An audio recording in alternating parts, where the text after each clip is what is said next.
NFB STEM to You. From the fall of 2014 to the spring of 2015, the National Federation of the Blind STEM to You program took place in 3 states: Maryland, Massachusetts, and Ohio.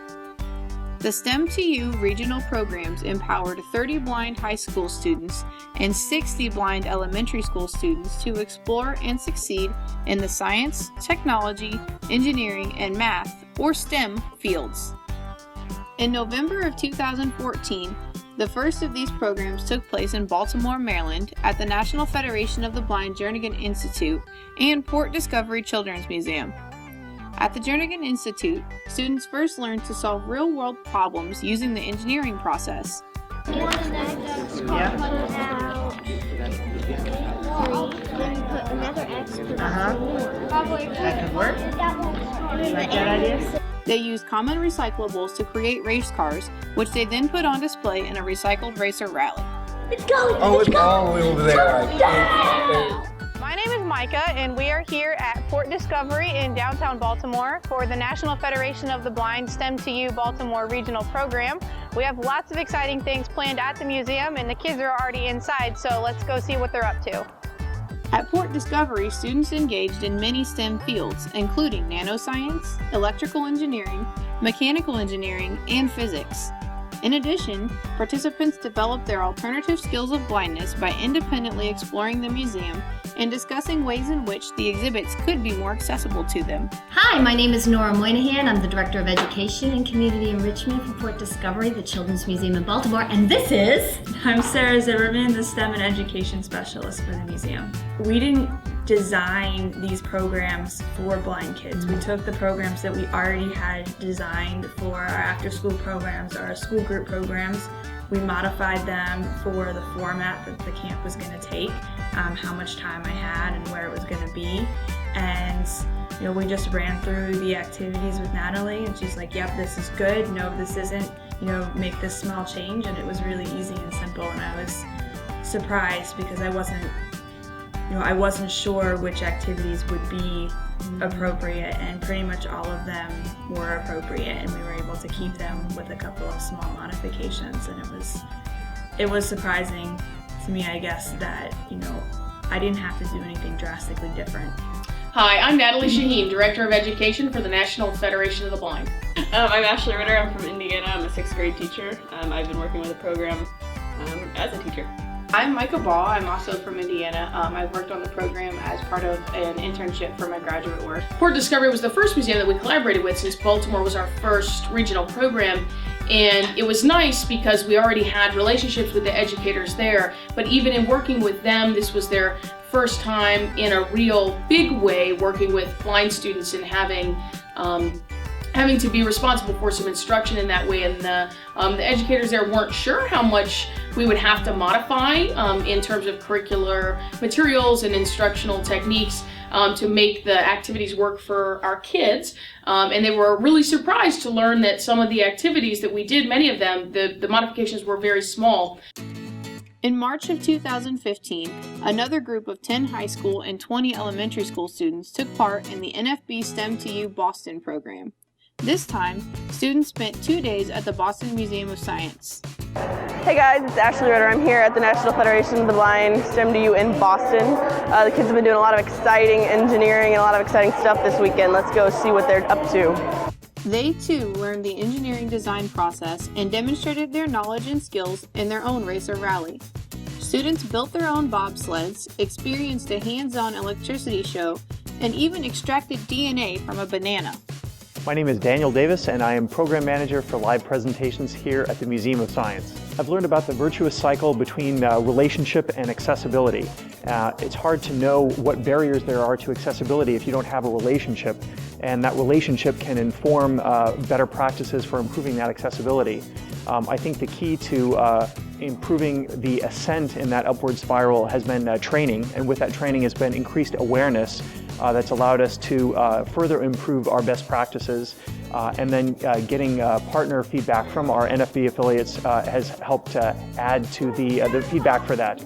And so that upward spiral and improving its ascent, I think, is the biggest thing that I've learned. So I'm working with the folks at the design challenges. Firstly, found a lot of kindred spirits. They collect a lot of recyclable stuff too, and that's, you know, one of my hobbies. That's how we teach a lot of our science, using recycled stuff. So that was kind of cool. But also, we talked about how do they talk to students about what bobsleds are, because bobsleds aren't exactly things that kids encounter every day. And usually what they had done was show a picture of a bobsled. And so we talked about that how we could make that more accessible for our kids, and we could have taken the picture and made sort of a 2.5D tactile image in a more traditional way. But when we were talking, they have a 3D printer there at the Museum of Science. So what we talked about doing and actually did was create 3D models of bobsleds. And that's actually how we introduced the bobsled concept to the kids before they actually did that design challenge. And finally, in May of 2015, the third cohort of blind students participated in the NFB STEM2U Columbus Regional Program. Hi, I'm Natalie Shaheen, Director of Education for the National Federation of the Blind. We're here in Columbus, Ohio, my hometown, at COSI, our partner museum for NFB STEM2U Columbus. Let's go inside and see what the kids are up to. At COSI, Columbus' premier science museum, students again mastered the engineering design process. While at the museum, students took the opportunity to do independent exploration, learn how to teach rats to play basketball, and even ride a unicycle on a tightrope. One of the things that surprised me the most about trying to develop and implement activities for blind kids was that, you know, the activities are actually really similar to things that we're already doing in the building. We can actually use that information to make our activities better for all of our guests, and just the way that it benefits everybody. The folks at COSI were incredibly enthusiastic about making the museum more accessible for our kids and making things work for our kids. They recognized that they didn't know everything about it, but they were very, very excited about learning and making it happen.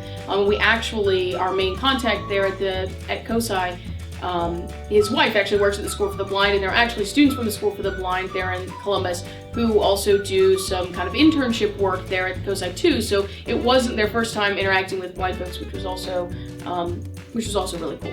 Though each iteration of the NFB STEM2U program had its own unique elements, all three programs shared the positive philosophy, high expectations, and innovative curricula that are characteristic of the National Federation of the Blind. While the student participants were learning STEM material, a group of 20 adults were learning valuable material of their own. Each junior participant was accompanied by a chaperone that participated in concurrent workshops during the students' instructional time. Here are some thoughts from these chaperones.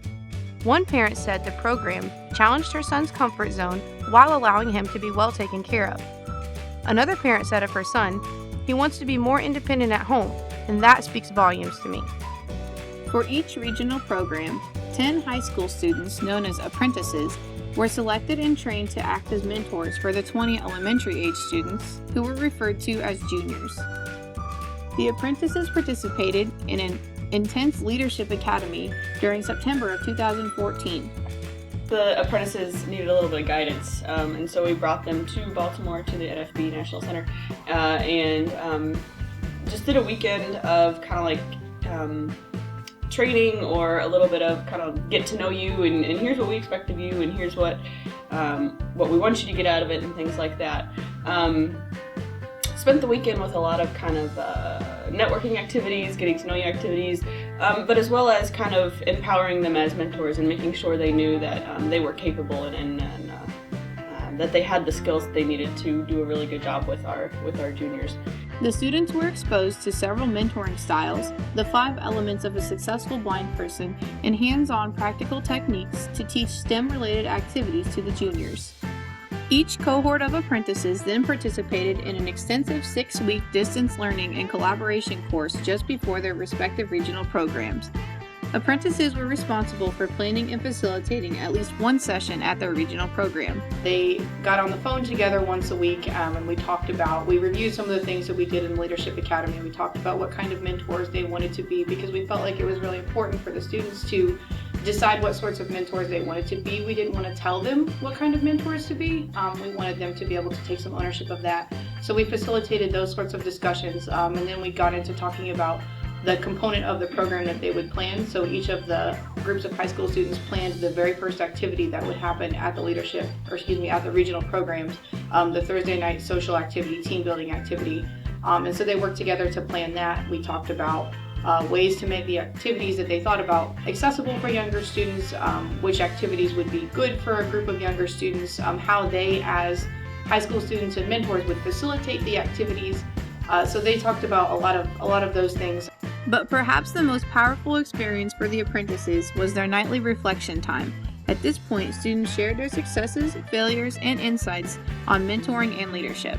It was, I kind of learned a few of the skills of the counselors that I've seen, you guys use, especially Ashley, like at the mall earlier this year, kind of all quick visit, right, restaurant. I was like, okay, I've actually kind of learned how to keep people in a group together. I think one of the things that was frustrating, I know this was frustrating for some of the children too, because I had one child in particular admit this morning.